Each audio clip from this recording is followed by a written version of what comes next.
Turbo and 2K show. What's up, 2K crew? It is that time of the week again, and yes, it is good to be back in the saddle after taking a Memorial Day hiatus last week, a much needed one. And as you can see, 2K's is still on hiatus. So you got me for an hour and a half or so here solo. So for those of you watching live, I do want to say thank you for joining. Thank you for taking a time out of your busy Sunday fun day to listen to me yap about some NBA. We're going to be talking about the NBA Finals. We're going to be talking about the state of baseball as it is right now.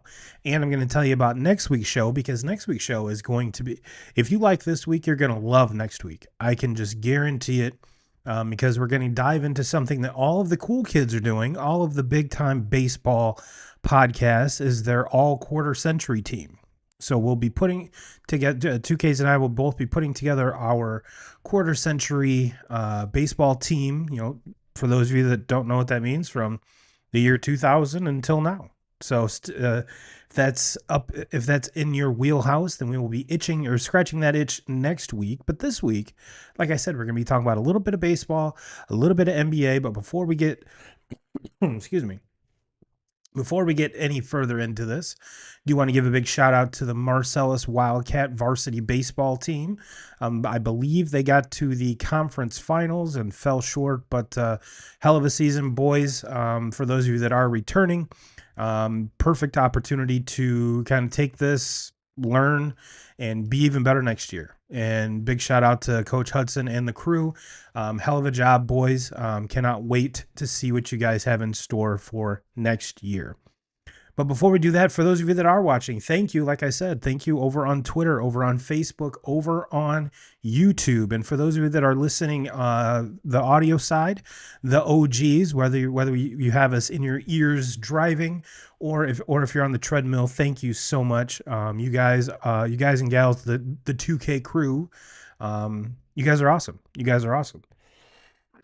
And for those of you that are watching live, if you have any questions or comments, go ahead and throw them in the comment section, and I will throw them up here on screen just like this. So that's a little tease of what we're going to get into. But I do have some news. To get into. Excuse me. I suppose, other than me dying from coughing. But let's jump into some news here. Once we get into the baseball talk, you're gonna be seeing again. You might be saying, "Well, Turbo, all you guys do is Dick Glaze and ride the Tigers and Tariq Skubal." Well, it's pretty evident that this is the best team record-wise, and he is one of the best pitchers, if not the best pitcher in baseball. So we're going to continue to glaze away because A, we're in Michigan, and B, it's been a long time since the Tigers have done anything. So, of course, we're going to enjoy it, just enjoy the ride, see where it goes. And so for those of you that did not sign up for Dick riding and glazing of the Tigers and Skubal, this might be your chance to exit. But with that being said, we're going to start on the other side of the baseball coin. We're going to talk about Paul Skeens. This is from J. Hey Kid over on Twitter, over from the Baseball is Dead podcast. Earned runs allowed through 35 career starts. Paul Skeens is 47, Pedro 81, Kershaw 83, Verlander 87, Clemens 100, Big Unit 102, and Maddox 115. So you might be asking yourself, well, Turbo, why are we bringing that up? Well, just to kind of put it into perspective what this guy is doing. What this guy is doing is unprecedented. With that list that we just saw, let me throw it back up here real quick. I mean, these are Hall of Famers. And if they're not Hall of Famers, they will be Hall of Famers. Kershaw and Verlander still playing right now. Clemens arguably should be in the Hall of Fame. Big Unit, Maddox, Pedro, all in the Hall of Fame. All in the Hall of Fame through their first 35 career starts. So that's why, when we were talking about, 2 weeks ago, about should the Pirates be listening to offers for Paul Skeens? And on one side of the coin, you can absolutely say yes, because this team is terrible. There's too many holes to fill with what they currently have. And if you're going to keep a guy like this around, after his arbitration years, then you need to build the team around him and kind of produce some success, which they're not. And we've come out and, it's been, after we went on our little tirade or soapbox, if you will, about trading Skeens, the internet, and it wasn't because of us, trust me, we're not that big, we're not that influential, I get that, but it was kind of the talk of the town is should the Pirates kind of open the dialogue for everybody, let alone Skeens, but everyone on the roster, O'Neal Cruz included, because it seems to me like those are the only two pieces aside from Reynolds and Cabrian Hayes defensively. Offensively, everyone that's been a Cabrian Hayes fan is still waiting for the offense to kind of produce alongside with the defense, but plays a hell of a hot corner. So he definitely has some value, but not as high a value as everyone else. Or the other two that I mentioned, or three. But ownership kind of shut that down, saying, nope, we are in no way, shape, or form listening to any trade talk about Paul Skeens. Now, listening to trade talk and actively shopping are two very, very different things. We all know that. And management has also come out and said that O'Neal Cruz is kind of in that, do not trade, do not call, do not touch category along with Skeens. So that's kind of where the Pirates are at. I don't know, and in particular this year, where it doesn't seem like there's going to be a whole lot of trade movement when it comes to the trade deadline for all of these quote unquote contenders or pretenders or however you want to classify them. In my opinion, we're really not going to see, because the star of the show was supposed to be Sandy Alcantara, and that dude has one of the highest ERAs in the history of baseball going so far. So the likelihood of him getting moved still pretty high.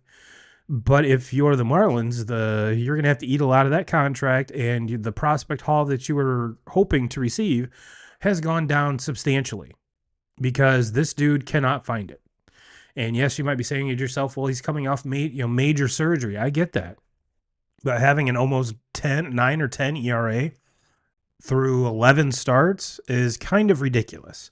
And I have a feeling, one of these, aka the Dodgers or someone else that can, kind of absorb him into the lineup, see if they can fix him, because that's probably the only way anyone would be even in the market for him is, hey, we can fix him, but at what cost?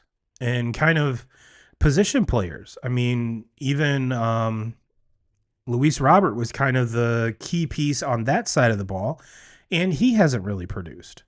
Granted, White Sox team is absolutely terrible, absolute cheeks, but maybe, definitely a change, a change of place for him, I guarantee would benefit. But at what point, the prospect haul that the White Sox were kind of hoping for in the offseason, again, greatly declined with the lack of performance from a player like Lubob. But I think, again, I guess officially off the table is Paul Skeens and O'Neal Cruz for the Pirates. But I really liked that tweet, and then thought that I just had to fit it in. Had to fit it in. So that's about all. Here's another cool one. Again, baseball related, but still really, really cool. And if you're on Twitter and you're a baseball fan and you're not following baseball's greatest moments on Twitter, you're losing out, because whoever runs this account drops nuggets like this all the time. Clayton Kershaw has, and this is one you're going to have to read a couple times just to kind of get it to sink in. Clayton Kershaw has more career shutouts than Max Scherzer and Justin Verlander combined. Babe Ruth has more career shutouts than Clayton Kershaw. So if you were to add the career shutouts of Scherzer and Verlander, Clayton Kershaw has more. But to kind of go on top of that, Babe Ruth has even more than Kershaw. So kind of a neat little nugget here. Again, Baseball was played very, very differently back then, but it is what it is. Just something I thought I'd throw in there. All right, let's get to the NBA talk. I have a feeling everyone that has showed up here today, tonight, however you want to coin it, we have an NBA Finals. We have an NBA Finals. We've got the Thunder versus the Pacers, and I believe when 2Ks and I last met, I believe he took New York and then took the Thunder. I took the Grizzlies and the Pacers, which I later that night locked in my plus. I think it was plus 1100 or 1200, something like that, for the Pacers to win it all. Really loving that. Nice little nugget. But let's take a look here. And if you look at the schedule, this thing doesn't start till Thursday. This thing, what is this? What? And I before anyone jumps down my throat, I realize that neither one of these series went 7. So I get it. There's some buffering in there, just because they were kind of expecting. You kind of have to schedule for series to go 7, otherwise it's just ridiculous. But we have to wait till Thursday. That's to me that's just insane. It's just insane. And the line right now is OKC minus 9.5. It's in OKC. And before we kind of get into, I guess you could call it a breakdown of this series, let's take a step back. Let's look at this from like a 5,000 foot level. Because at the beginning, you're going to see folks saying that this is going to be the least watched NBA Finals of all time. No one gives a shit about Indiana. No one gives a shit about Oklahoma City. No one really has even thought about the Thunder since, when KD was there, Harden was there, you had that crew there. So, and yes, it really has been a while. Really has been a while. And this team really hasn't been relevant up until now. We've seen SGA kind of bloom into the superstar that I don't think a lot of us really saw coming, myself included. But the thing that scares me most about this OKC team 2K crew is it's not scaring me this team this year. But if memory serves me right, this team was had the best record in the NBA, and if not the best, a top 3 record in the NBA all year. And yes, they do have the MVP, and the NBA well-deserved MVP for SGA. And a little tidbit here: an MVP has not made the finals since Steph Curry, and I want to say like 2009, somewhere in there. Could be definitely wrong on the year, but it's been a while since the MVP of the league made the finals. So that in and of itself is pretty cool. But what I'm trying to get to here, 2K crew, is this Oklahoma City team is super young. Super young. And if you factor in the 9,000 draft picks that this team has in the next 5 or 6 years, it's scary. It is absolutely scary. Now, are they going to use all of those draft picks on fulfilling their roster? Who knows? Could they package those to move up in the draft to get the stud that they want?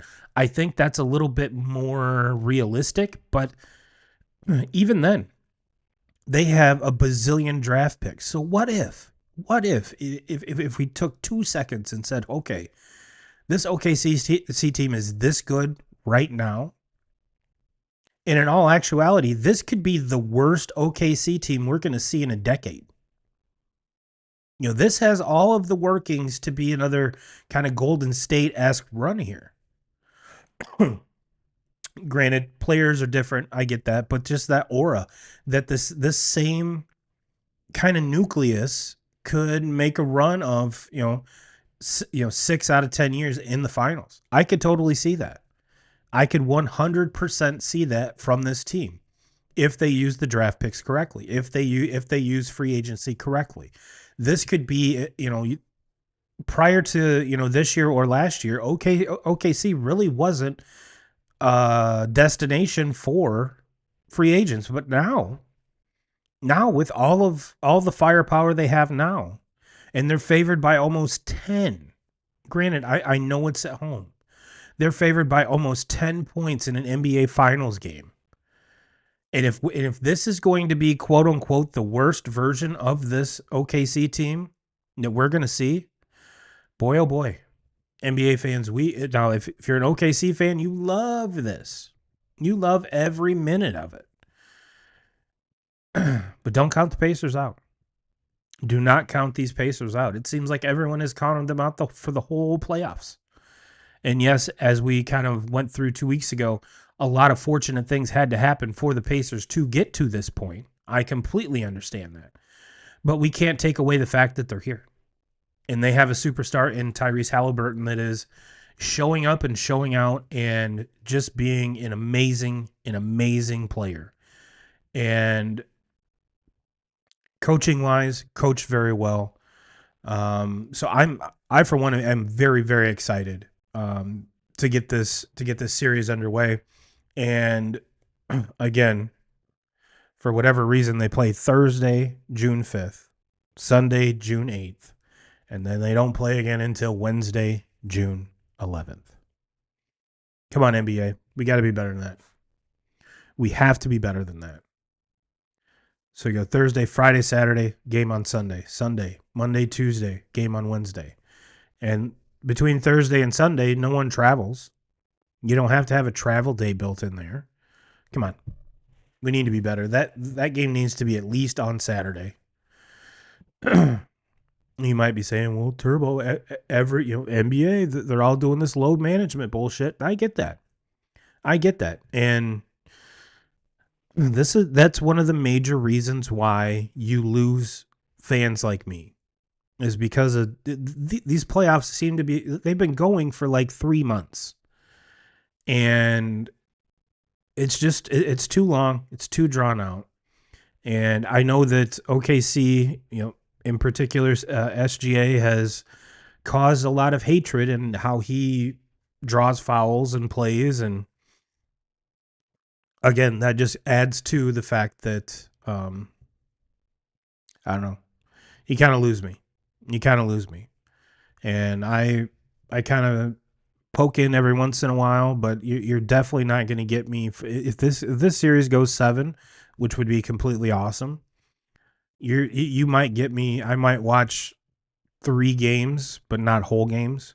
So I know I'm kind of dumping here on the whole NBA, but it's the truth. It's the truth.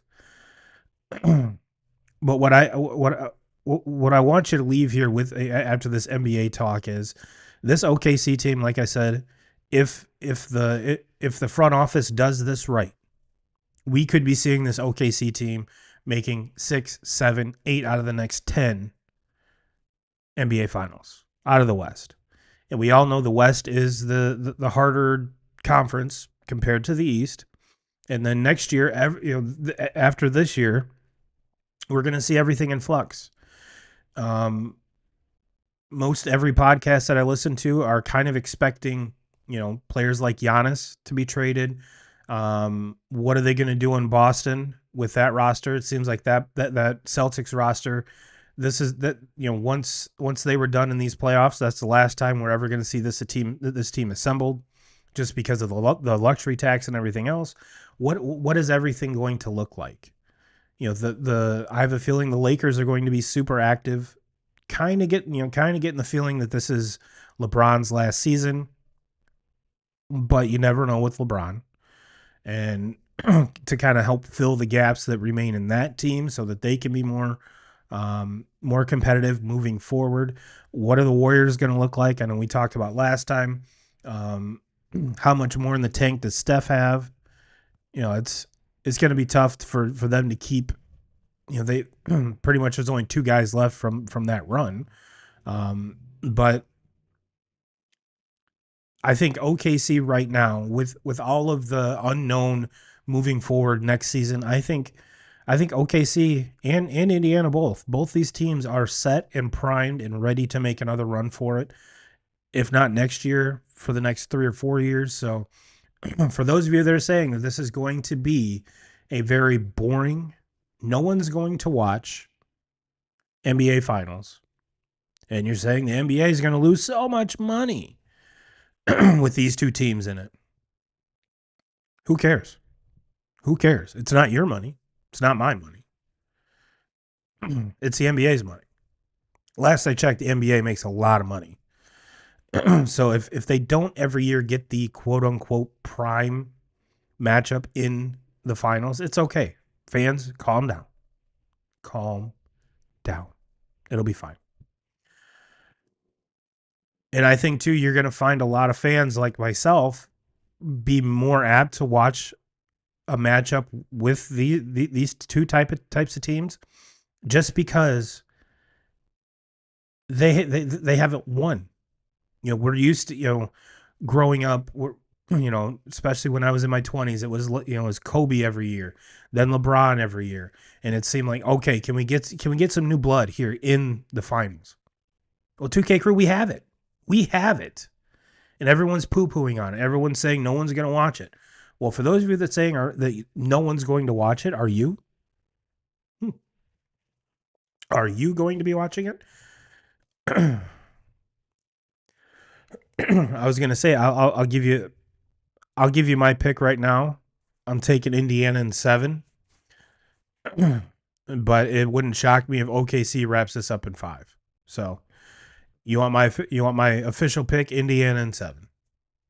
Indiana in 7. So let's flip to something I know a little bit more about. Let's talk about some baseball.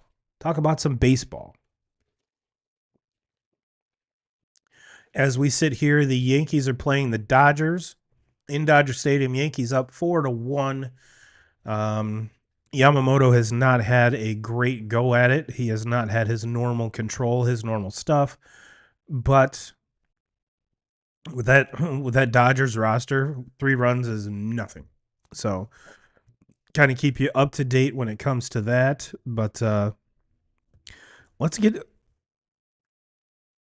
over to some cool stuff here. Now, this is stuff that I didn't know if I should put it in with the news or wait until the baseball part of it. But let's look at some cool stuff. Okay, speaking of the Yankees, speaking of the Dodgers, and you can also lump the Mets in there because, and I'm circling the wagon to kind of, I'm not going to talk about Juan Soto directly in this podcast, 2K Crew, but indirectly I am. Because the pieces that the Nationals got back from the Padres to send Juan Soto over to the West Coast, we are seeing them mature. We are seeing them blossom. We are seeing them turn into absolute fucking studs. Absolute studs. Now, if for those of you that don't remember, in the 2022 Juan Soto trade, the Washington Nationals received a package including prospects C.J. Abrams, Robert Hassel III, Mackenzie Gore, James Wood, and Jarlin Sasana, along with veteran first baseman Luke Voigt and all of his chest hair. So, and then obviously the Nats sent Soto and Josh Bell to the Padres, which they didn't end up winning anything with Juan Soto, to which they traded him to the Yankees. And then he abruptly, well, not abruptly, but during free agency decided he wanted to go across town and stay in New York, but with the Mets. So let's take a look at some of the prospects that the Nats got in return. Now, we've seen C.J. Abrams. Okay, he was kind of the first one to come into the mix, and it kind of jumped feet first into it, and we've seen him become a very, very good player. But the next 2 guys that I'm going to talk about, I think, I'm not going to say have surpassed Abram just because they're totally different players. But it's one of those things where if you look back and you're and you're San Diego, would you have rather held on to Abram and these two other guys in particular and just kind of stayed pat instead of trading for Juan Soto? Let's get into it. Again, this is from Jay Hay. Players with 16 plus home runs, 9 plus stolen bases, and a 950 plus OPS through the first 58 games of a season, age 22 or younger. 1998, Alex Rodriguez. 2021, Fernando Tatis Jr. And in 2025, Mr. James Wood. Now, one name you do not see on here is Juan Soto with the Nationals. So just to kind of put that in perspective. James Wood is doing stuff at age 22 or younger that Juan Soto did not do. So just kind of throwing that out there. Let's take a look at another James Wood nugget here. This is from Codify at Codify Baseball over on Twitter. James Wood is the only player in MLB history with a 380 plus on base percentage, 15 plus homers, 9 plus steals in his team's first 56 games before turning 23. So again, kind of compounding on what Jay was saying, but this dude is absolutely mashing. This dude is, I'm not going to say come out of nowhere, because if you do follow the prospects, this guy would and should have been on your radar for quite some time. But we're seeing that this dude's legit. He's a big kid. As you saw with that, he gets on base, he hits for power, he steals bases, and kind of at a rate that we don't see that often. He was third on that list.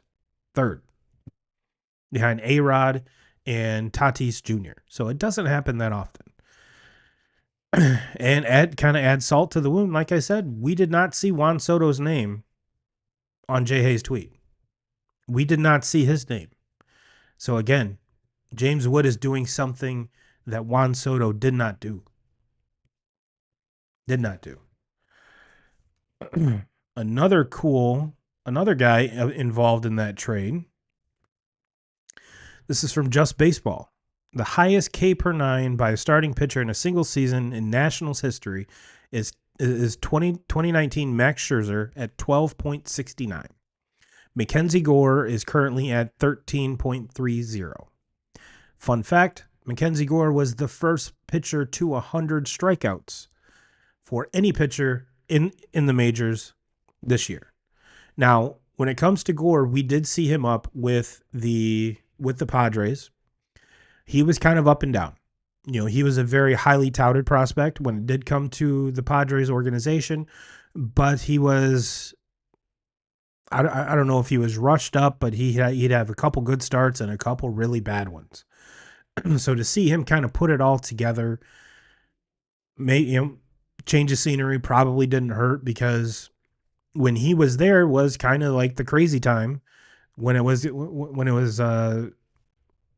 prior to the owner passing and them having to just offload players to get rid of contracts, and we've kind of seen how that went.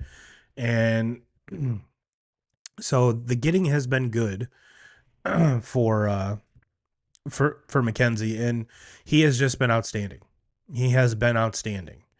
Now, if you take those three guys that we just talked about, CJ Abram, Mackenzie Gore, and James Wood, add those three guys together, are they more impactful than one Juan Soto? And yes, we're talking hypotheticals because the Nats put out a contract offer, which Soto denied, and took that number that the Nats approached him with and more than doubled it. So as far as business-wise is concerned, very good move by Mr. Soto. And this was kind of back in the time when the Nats were good. They were, that was pre-Strasburg retirement, pre-Scherzer trade. They still had, it was post-Bryce Harper by that stretch of the imagination, but the Nats kind of had something going. And by all means, Juan Soto was a very, very big part of that. But it just seems like that Padres organization was just trying, they were grasping at straws, trying to get big names, trying to get every shortstop out of free agency or via trade that they could plug in anywhere, which they're still seemingly doing. But it's one of it. This might go down as a very big blunder of a trade, considering what the prospects are doing in our nation's capital as compared to the 1-2 seasons of Juan Soto, and you didn't win anything. You didn't win anything. Now, if they would have won a World Series with Juan Soto, by all means, they these three guys could go on to be very, very good players, multiple year All-Stars, and if you are the Padres, you can be happy with that because you won your World Series. That's the goal. But they failed to meet that goal, and now you're seeing the fruits of your labor that were traded away succeeding at a very high level.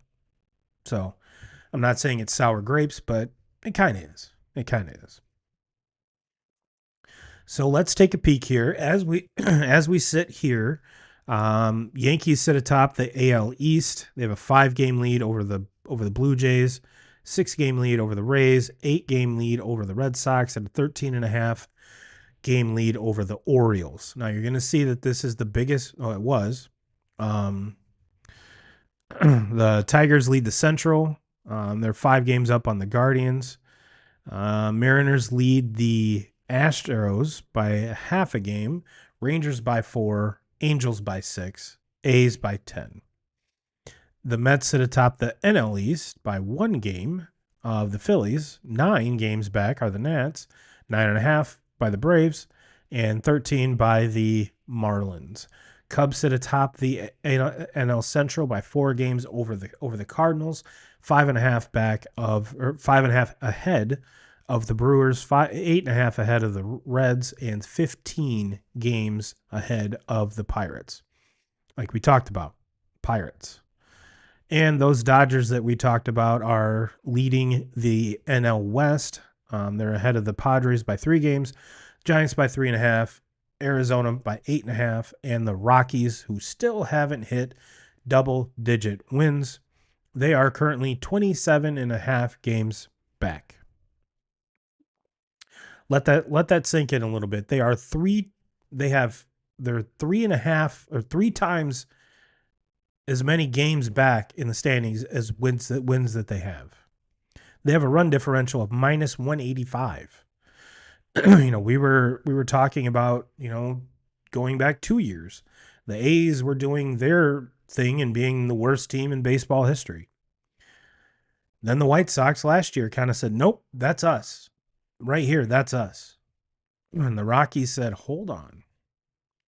Hold my Coors because you think you sucked? Watch this. Watch this. Now, I said we were going to do some pole riding and glazing on the Tigers, and so let's get locked in with the Tigers. Let's see here. I got something about Mr. Spencer Torkelson. This is Tigers turmoil. So far in MLB this season, Spencer Torkelson ranks first in home runs, second in RBIs, first in the AL, third in slugging, first in the AL, third in doubles, first in the AL. 5th in walks, second in the AL, and 5th in OPS, third in the AL among all first basemen. Now, mind you, this was a guy that got sent down last year because he couldn't hit his way out of a wet paper sack. He looked lost. He looked lost. And after spending time in the minors, was brought back up for their playoff run, which obviously helped out tremendously because we're seeing a totally different player. Totally different. Those numbers right there would not even come close. He was batting under 200. Under 200. So whatever's in the water in Detroit, at least around Tiger Stadium, that's what I'd be drinking. Now let's get into some Scooble talk here. Now this Scooble talk is kind of bittersweet because as a Red Sox fan, Garrett Crochet is our ace, and I think him and Scooble are very, very, very similar. Now, Scooble's done it a little bit longer, but I think as far as comparisons or comps, I think they're very comparable. I think they're very comparable. I think both of them have the mentality, the kind of the bulldog, kind of the fuck you, kind of this is my ball, this is my game, the thing you want out of your ace. They both have that. Any big game, you need it, give me the ball. I got it. Now, what a lot of Tigers fans are, I'm not going to say him hawing around, but it seems like AJ Hinch and the crew are kind of, they're not extending him a lot, which with the Tigers record, I don't know how you could really nitpick at that. I think what Hinch has done with this roster is absolutely fantastic. So if this is what he wants to do, knowing how taxed that whole pitching staff was at the end of the run last year, maybe he's got a point. Maybe he's got a plan. And we just saw Scooble pitch a complete game shutout with like 13 strikeouts with under 100 pitches. First time that's ever been done. Everyone was calling it a Maddox. We all know Maddox wasn't striking out 13 guys. Definitely not blowing them away with 102. Well, let's take a peek at Mr. Scoobs.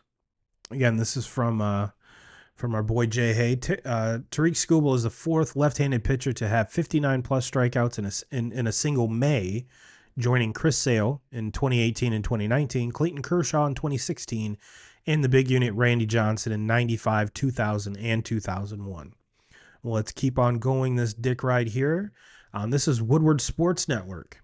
Tariq Skubal over his last starts, 16 innings pitched, 0 earned runs, 20 Ks, 0 base on balls, and 184 pitches. Best in the game.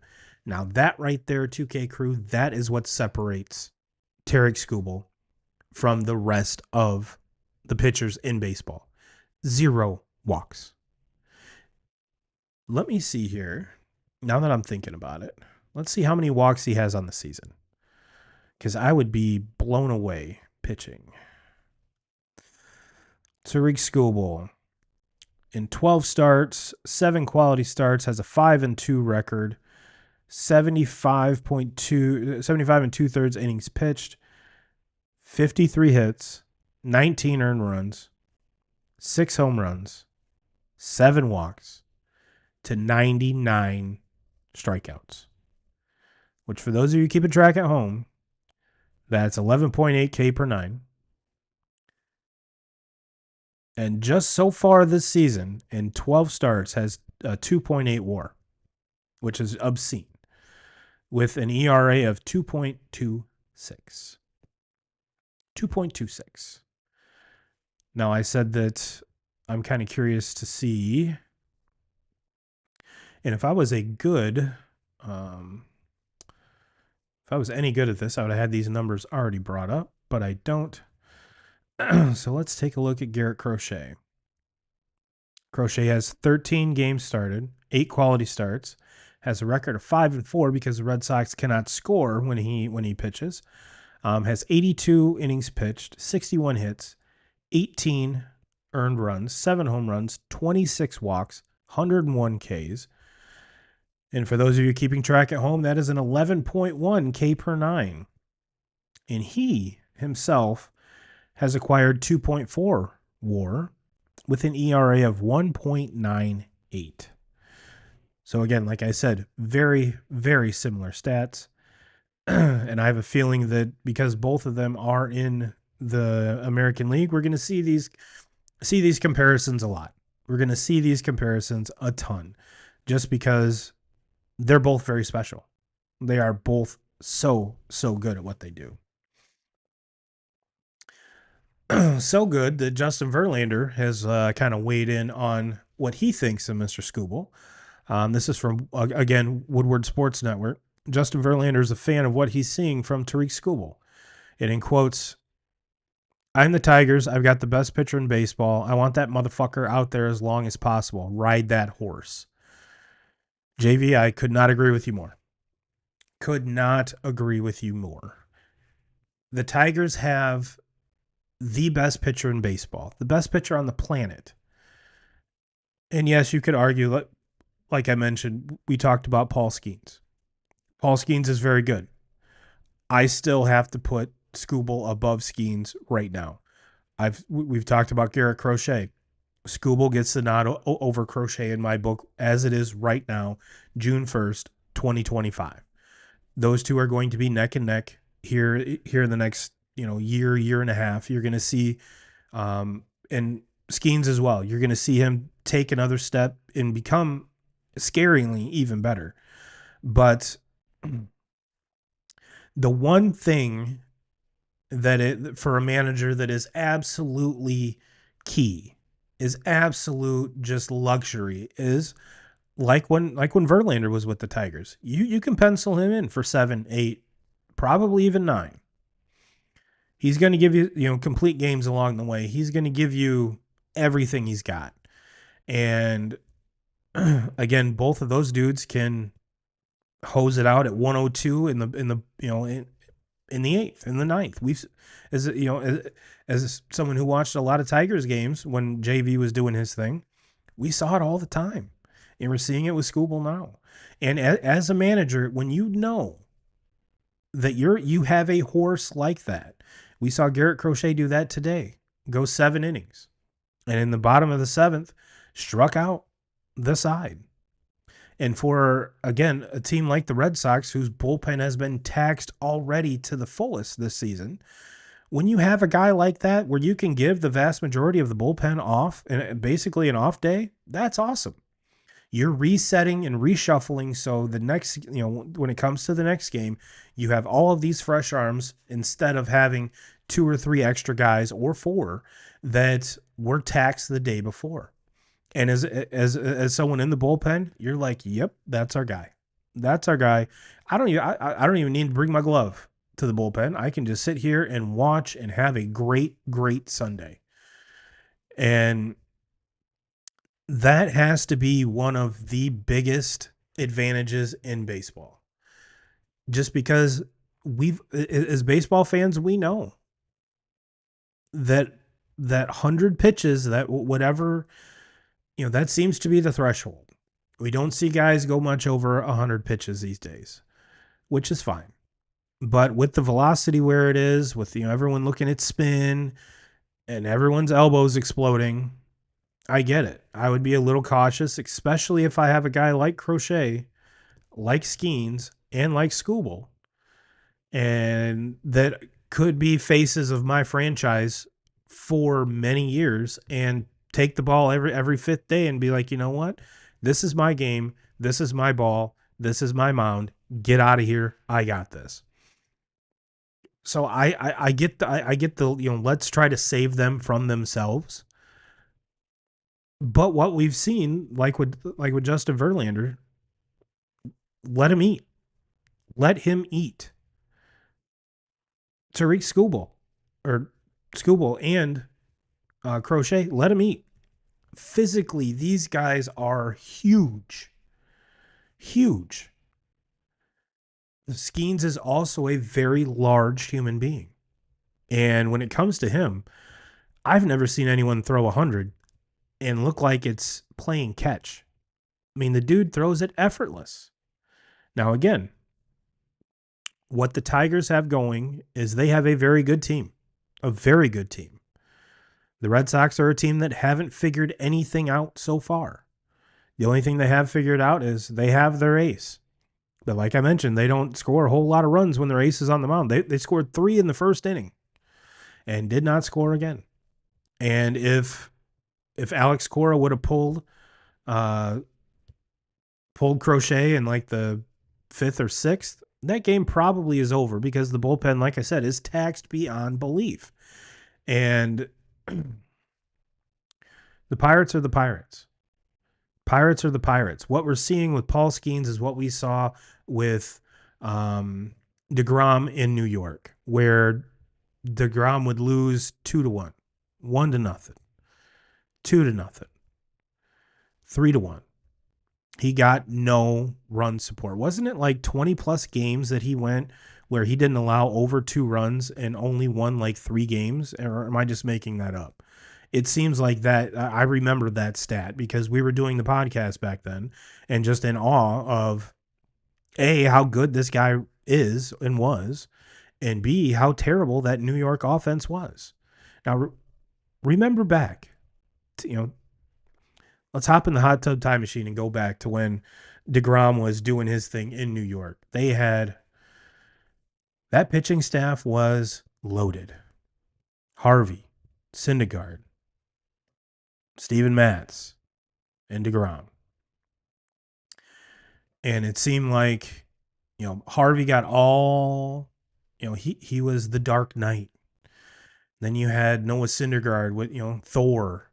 And there was just DeGrom, him and his long hair. Steven Matz really didn't pan out to be anything, but he was the only he was kind of the odd man out. I think he's still playing with St. Louis, maybe. I think he's in the bullpen. But that team, that rotation should have been untouchable. But they couldn't hit. They could not hit. And we're seeing that again with the Pirates this year. With the Pirates. Let's take a peek at their offensive numbers here. Actually, before we do that, let's continue glazing Paul Skeens because it's fun. Now, to kind of put this in perspective, we talked about Scooble, we talked about Crochet, so let's give Mr. Skeens here his due. 12 starts, 9 quality starts, 4-5 record. As I said, they do not score runs when he pitches. 75 innings. Again, so he has way lower innings than the other two. 51 hits, 18 earned runs, 4 home runs, 18 walks, 77 strikeouts, and that's 9.2 K per 9. So we've seen, kind of the other two have those double digit K per 9s. Not saying that 9.2 is very far away, but it is. It is. And he's also accrued 2.8 WAR with an ERA of 2.15. So let's take a peek at the offense here. Let's see. Home runs. So O'Neal Cruz, I think, is going to be the dude here that we talk about a lot, even though Kutch is caught fire here lately and leads the team in batting average at 264. O'Neal Cruz has 12 home runs. Brian Reynolds has 34 RBIs and also has 54 hits to lead the crew here. But does this have stolen base? Yes. O'Neal Cruz has 20 stolen bases, which is absolutely insane. That someone that large and just awesome. Just absolutely awesome. I want to look at one other thing here. Let's go to stats.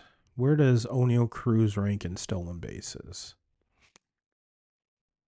And I bet you at the beginning of the season, I would be curious to see who would have Cal Raleigh leading the majors with 23 home runs, followed by 22 with Ohtani and 21 Aaron Judge. I get all of us kind of penciled that in there. Let's see here. Stolen bases. Luis Robert has 21. O'Neal Cruz 20. Bobby Witt Jr. 20.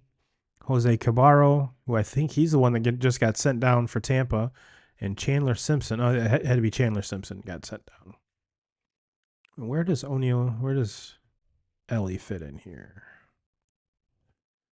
Ellie is tied for 6th with 17 stolen bases, and the reason I bring him up is this is from Underdog MLB. Ellie De La Cruz career. So his career up to this point: 50 home runs, 119 stolen bases. Ellie De La Cruz is a third player to rack up 50-plus home runs and 100-plus stolen bases through his age 23 season in the last 50 years, being Mike Trout and A-Rod being the only 2 other gentlemen to accomplish that feat. And from the standings, that's about the only thing these Reds have to be excited about, because Yeah, they're 8.5 back of the Cubs. And something that I wanted to kind of keep an eye on with this to kind of circle back around to the Tigers, the run differential. They are not leading the league in run differential. They have a plus 86.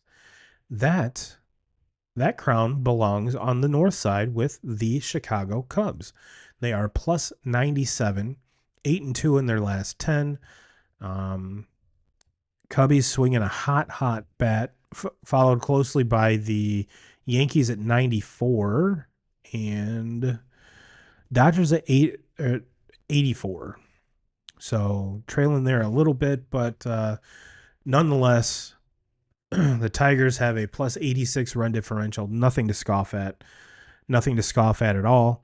The only thing that really worries me with this team is, and I guess you could call it a worry, is they're 6-4 in their last 10. They just played a very, very, very impactful series against the Royals. I believe when they played the Guards last week, they kind of got smacked around a little bit. But yeah, it's going to be interesting to see this Tigers team as they kind of navigate the schedule. How are they going to produce against the Yankees? How are they going to produce against the Dodgers? You could say that they, Turbo, they already faced the Dodgers. That was the first kind of real series that they played over in LA. But that's when everyone was healthy for the Dodgers. We're seeing a Dodgers team that's kind of come back to reality, if you will. Even though they are still very, very, very, very good.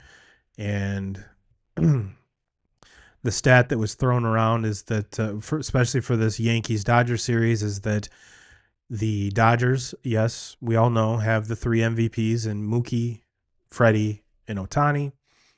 And the Yankees themselves also have 3 MVPs in Judge, Goldschmidt, and I cannot remember who the other one is. But they themselves have 3 prior MVPs. So the first time in Major League history, we've seen 6 previous MVPs kind of face off against one another. And in that, Yankees are up 6-1 for those of you keeping track at home. So, yes, all in all, this season, as a Red Sox fan, has been very frustrating, ups and downs. They sit 29-32, under 500, but they also have a plus 13 run differential. Rafi Devers is hitting the cover off the ball. Marcelo Meyer has joined the team and has fit in very, very well offensively and defensively. And see, this is June 1st. So if we look at, it's not going to tell me what I want. June 6th is the next threshold as far as bringing prospects up. I have a feeling that after that June 6th timeline, we will see Roman Anthony up, because at this point, we're 5 days away. Why not just wait? And especially with the Alex Bregman injury, is huge for this team. Up until, what was it, Friday, they hadn't won a game since he unfortunately was hurt. They did win Friday.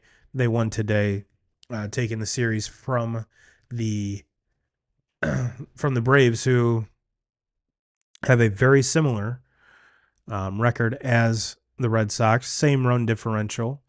Let's see here. Braves are 3-7 in their last 10. Red Sox are 4-6. So we have seen this Braves team fight back. Been very, very, Spencer Strider has not kind of hit the ground like a lot of folks had hoped. However, Ronald Acuna Jr. is back, and he's just demolishing baseballs, which is, if you're a baseball fan, baseball is better when Acuna is doing his thing and just obliterating baseballs. So for those of you that are counting the Braves out, I wouldn't do that quite yet. Red Sox, I'm not sure. Let's check the wild card. Let me see here. Red Sox are 3.5 back of the last wild card. So yeah, definitely not giving up making the playoffs. If this team does make the playoffs, it could be a very scary team to go up against. But there's a lot of teams. Let's see, 1, 2, 3, 4, 5, 6, 7. 7 teams are ahead of them in the wild card standings. And somehow the Guardians are 32-26 with a minus 16 run differential. Figure that one out. Well, 2K crew, let me double check here, make sure I got all my goodies to you. I did indeed. All right, well, I'm going to get the hell out of here. Everyone have a great rest of your Sunday. Everyone have a fantastic week. Like I said, next week we will be debuting our top quarter century MLB team. I put mine together because we were supposed to do this tonight. It's not I was like, well, this is going to be a slam dunk. But it was a little bit harder than I anticipated because you have to weigh, okay, well, this guy played in 2000 from just in, if we're looking at 2000 to 2025, he played 2000, 2001, 2002, and then that was it. So you really can't take his whole career if he only participated 3 years in this little exercise, or do you? Or do you look at guys that, their whole career was within that 25-year threshold? Or when it comes to current players, because you really can't project how a current player is going to continue playing because any number of things could happen. So it ended up being a very, very fun thing to do. Like I said, it wasn't as a slam dunk as I thought it was going to be. But you're going to see some names that maybe you haven't heard of in a while, maybe you haven't thought of in a while. There definitely will be some slam dunks, don't get me wrong. But what we're doing is all the position players, a DH, 5 starters, and a closer, which I'll kind of let the cat out of the bag. If you're not choosing Mariano Rivera as your closer for this exercise, you should stop watching baseball, because that is the only right answer. That is the only right answer. And I think you'll see, and now when it comes to these things, 2Ks and I do not share notes prior to it. I have my list, he doesn't see it. He has his list, I don't see his. So it's a surprise to us too, and then we'll kind of defend why we're choosing our one player over another, and kind of who else kind of deserves credit or kudos in the conversation. So stay tuned next week. We'll be getting to that. So for all of you that joined live, I do want to say thank you for sharing your Sunday evening. Everyone have a great week, and as always, Jim Rome, we're coming for you.